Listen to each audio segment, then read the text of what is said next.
Dear student, चलिए start करते class 11 R D Sharma mathematics chapter 13 complex numbers exercise 13.2 level second question number 24। What is the smallest positive integer n for which 1 plus iota raise to the power 2n is equal to 1 minus iota raise to the power 2n।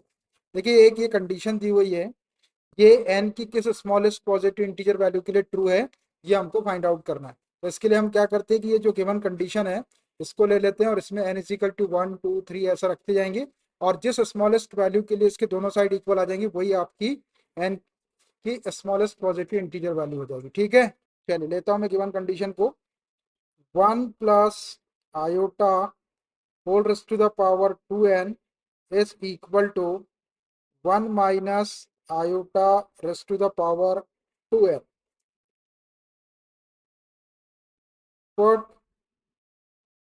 n is equal to 1, n is equal to 1 रखते हैं तो ये हो जाएगा 1 plus iota raise to the power 2 into 1 is equal to 1 minus iota raise to the power 2 into 1। n के place 1 रख दिए हमने, विच implies 1 plus iota square is equal to 1 minus iota whole square, which implies इसको a plus B whole square की identity से open कर दो और इसको a minus B whole square की आइडेंटिटी से ओपन कर दो। ये हो जाएगा a square 1 plus B square iota square plus 2ab, तो 2 आयोटा हो जाएगा, is equal to right side में a minus B whole square, तो a square 1 plus B square iota square minus 2ab, तो माइनस 2 आयोटा। ये iota square positive इधर भी है, आयोटा स्क्वायर पॉजिटिव इधर भी कैंसिल कर दो, 1 1 भी कैंसिल कर दो, सो विच एम्प्लाइज उधर बचा 2 आयोटा और राइट साइड में माइनस 2 आयोटा। देखो ये दोनों वैल्यू इक्वल है क्या, नहीं है, तो यहाँ डज नॉट इक्वल टू लगा दो। 2 iota is not equal to minus 2 iota, मतलब n की वैल्यू 1 नहीं हो सकती। अब इसी में n इज इक्वल टू 2 रखते हैं, तो n इज इक्वल टू 2, तो ये हो जाएगा 1 plus iota raise to the power 2 into 2 is equal to 1 minus iota raise to the power 2 into 2। इसको हम ऐसा लिख सकते हैं, 1 प्लस आयोटा की पावर 2 रहने दो और यहाँ पे होल पावर 2 लगा देते हैं, ऐसा इज इक्वल टू, इधर भी ऐसे ही करते हैं, इसको 1 माइनस आयोटा स्क्वायर और इसकी whole power 2।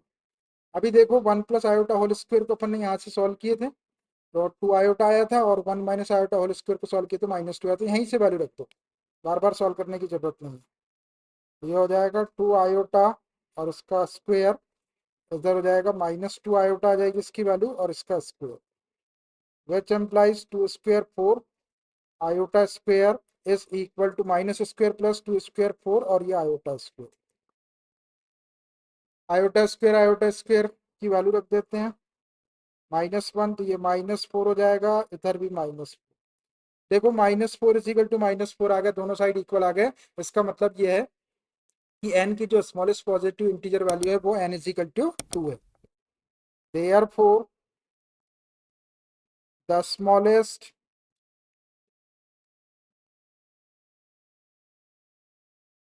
Positive integer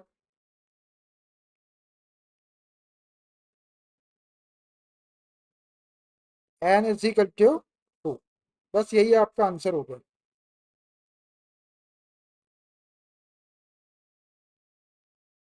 n के स्मॉलेस्ट पॉजिटिव इंटीजर वैल्यू जो है वो 2 के इक्वल है, n इज इक्वल टू 2 रखने से इसके दोनों साइड इक्वल आ जाएंगे। ठीक है, देखिए सेकंड लास्ट क्वेश्चन है एक्सरसाइज का 25 नंबर का।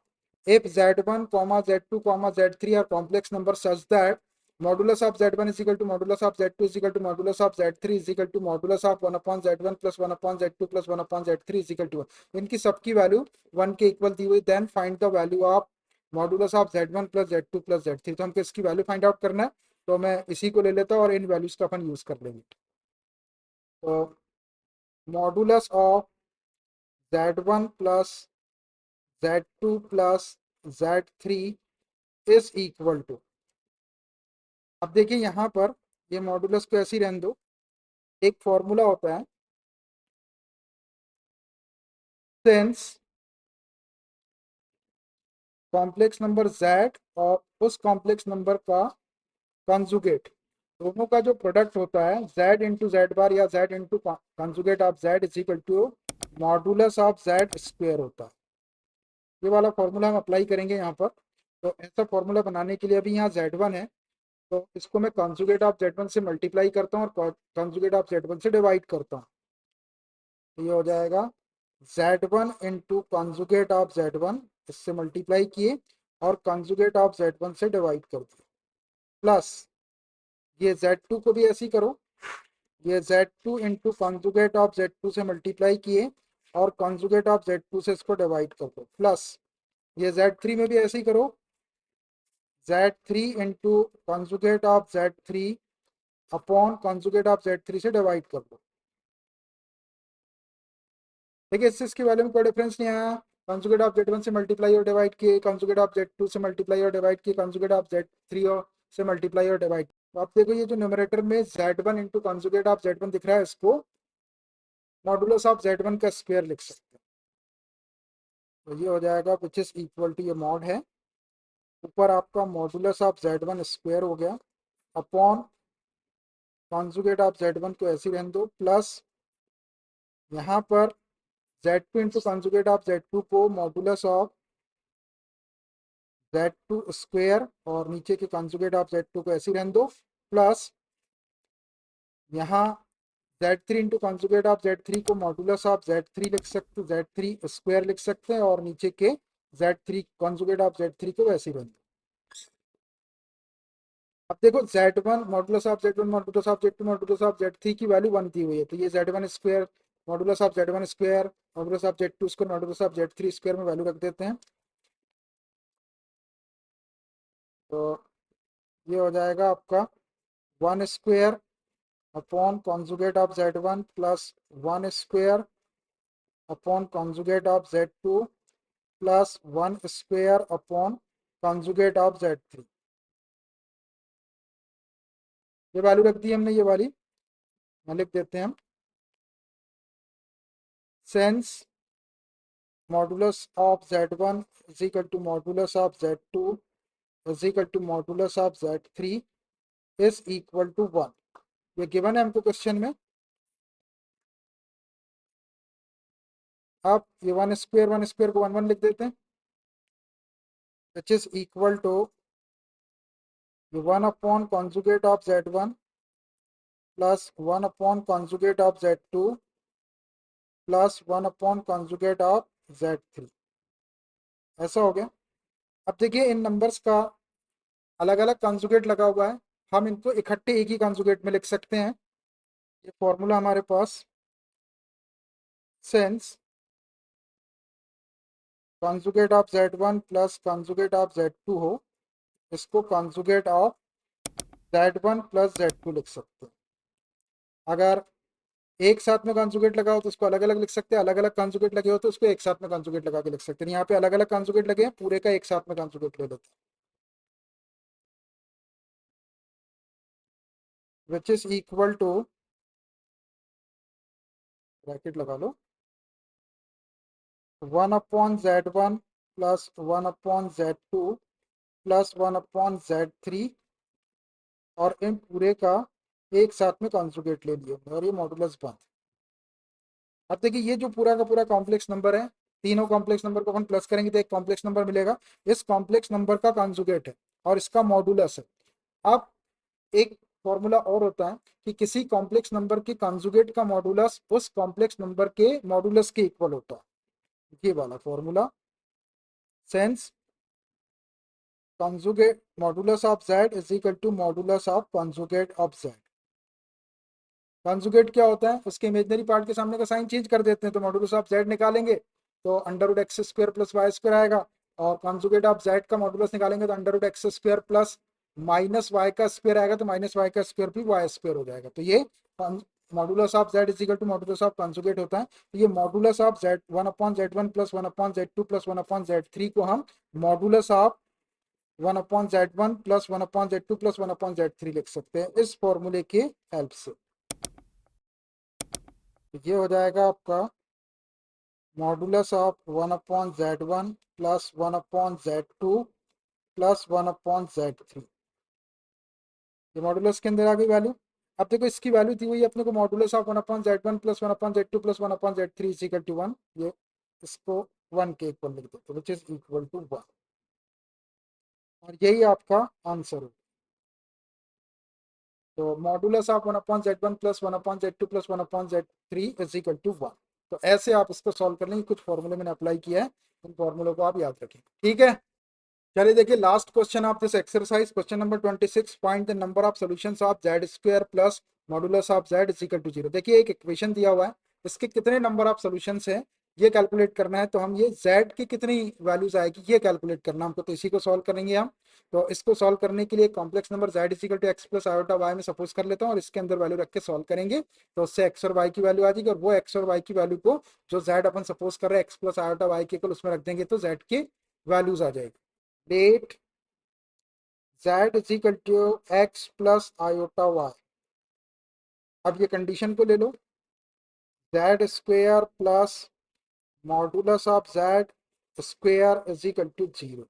तो जेड की वैल्यू रख दो, जेड की वैल्यू है x plus iota y whole square plus modulus of z की value x plus iota y और इसका square is equal to 0।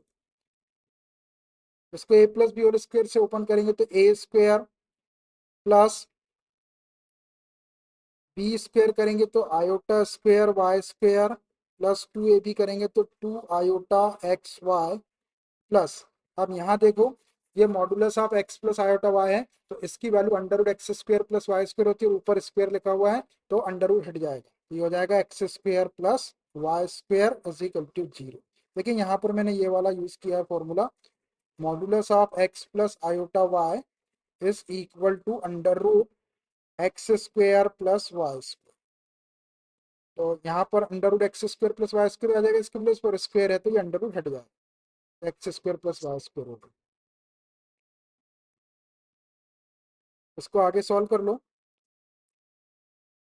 X square plus x square 2x square, ये आयोटा स्क्वेयर वाई स्क्वेयर है, iota square की value रख देंगे तो minus y square हो जाएगा plus 2 iota x y plus x square तो प्लस कर दिए अपन ने plus y square is equal to 0। ये नेगेटिव वाई स्क्वेयर और पॉजिटिव वाई स्क्वेयर को कैंसिल कर लो, क्या आ गया 2x square plus 2 iota x y is equal to 0। हर एक टर्म 2 की डिविजिबल है तो 2 से डिवाइड कर दो, x square plus iota x y is equal to 0 को डिवाइड करेंगे तो 0। अब इधर आपका कॉम्प्लेक्स नंबर है, इधर 0 को 0 प्लस आयोटा लिख देते हैं, which implies x square plus iota x y is equal to 0 plus 0 into iota. ये ऐसा हमने इसलिए लिख दिए कि हमको एक्स और वाई की वैल्यू चाहिए, तभी तो अपन यहाँ रखेंगे जेड। ये भी कॉम्प्लेक्स नंबर, ये भी कॉम्प्लेक्स नंबर, बीच में इक्वल टू का साइन है, तो by equality of complex number से रियल पार्ट को रियल पार्ट के इक्वल और इमेजनरी पार्ट को इमेजनरी पार्ट के इक्वल रख देते हैं। By equality of complex numbers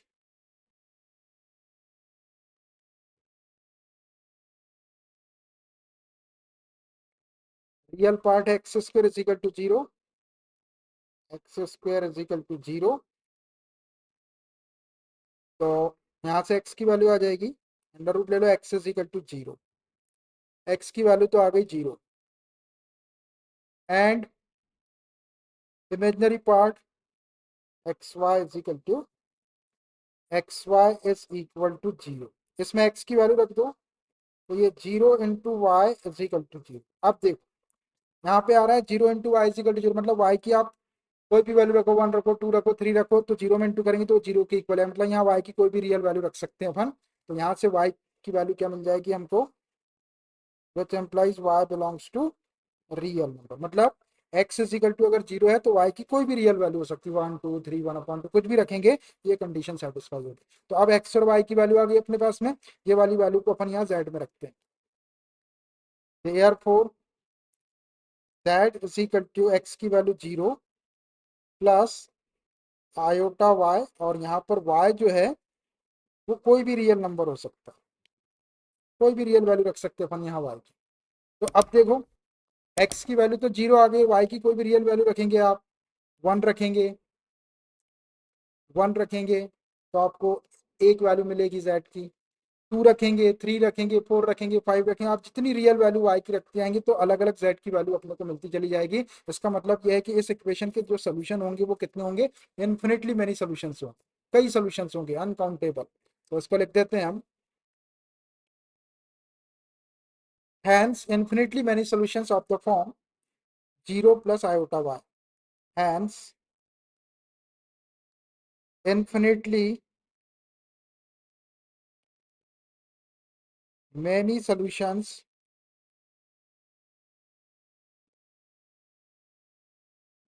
of the form